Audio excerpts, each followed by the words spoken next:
Biological molecule class first year chapter number 1 topic number 1। Biological molecule biology में divide किए जाते हैं 3 हिस्सों में।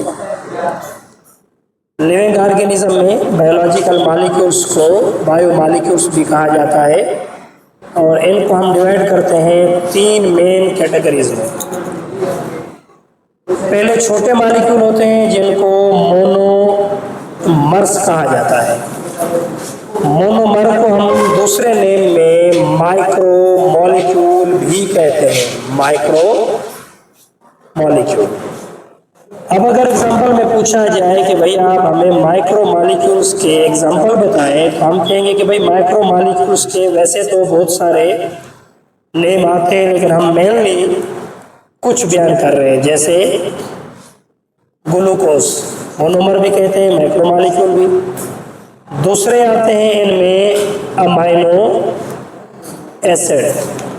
तीसरे होते हैं फैटी एसिड और चौथे होते हैं इनमें न्यूक्लियोटाइड। ये 4 मोनोमर्स हैं। दूसरी कैटेगरी आती है, उनको कहते हैं कि ये है पॉलीमर्स। अब पॉली माने मेनी, मर्स माने मॉलिक्यूल। पॉलीमर्स कौन कौन से होते हैं? 4 नेम मैं इनमें आपको 4 नेम और भी बता रहा हूं। जैसे कार्बोहाइड्रेट, ये एक पॉलीमर है और अमाइनो एसिड के साथ आप मिलाकर कहेंगे कि ये हो गया प्रोटीन। फैटी एसिड में हम कहेंगे कि ये है लिपिड। लिपिड में 2 चीज़ें आती हैं, एक को हम कहते हैं ऑयल और दूसरे को कहते हैं फैट। और तीसरा है चौथा है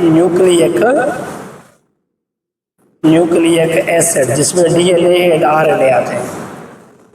तीसरा जो बायोमॉलिक्यूल्स है उसमें कौन सी कैटेगरी आती है? उनमें आते हैं कॉन्जुगेटेड मॉलिक्यूल्स।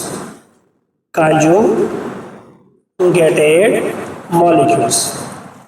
अब जैसे मैंने आप लोगों को 4 एग्जांपल बताए कॉन्जुगेटेड मॉलिक्यूल्स में, इनके भी सब नेम जो है वो आपको 4 बता रहा हूँ। 4 नेम याद करें, फिर इंडिविजुअल हर एक को डिस्कस करेंगे। जैसे कि ये हो गए ग्लाइको, और इसमें भी मैं लिख रहा हूँ कि ये हो गया ग्लाइको। अब ग्लाइको के माने होते हैं कार्बोहाइड्रेट। अगर आप यहाँ पे कहेंगे ग्लाइकोलिपिड, तो ये एक बड़ा मॉलिक्यूल हो गया जिसमें कार्बोहाइड्रेट और लिपिड हो गए। और ग्लाइको कार्बोहाइड्रेट है तो इसमें आप प्रोटीन ऐड कर दें, ये हो जाएगा ग्लाइकोप्रोटीन। न्यूक्लिक एसिड के मुताबिक न्यूक्लियो आप प्रोटीन भी बनाएंगे, तीसरा मॉलिक्यूल। और चौथा होता है इनमें लाइपोप्रोटीन। तो आज मैंने आपको सिर्फ 3 कैटेगरीज विद नेम्स बताए हैं, ये आप रिमेंबर करें।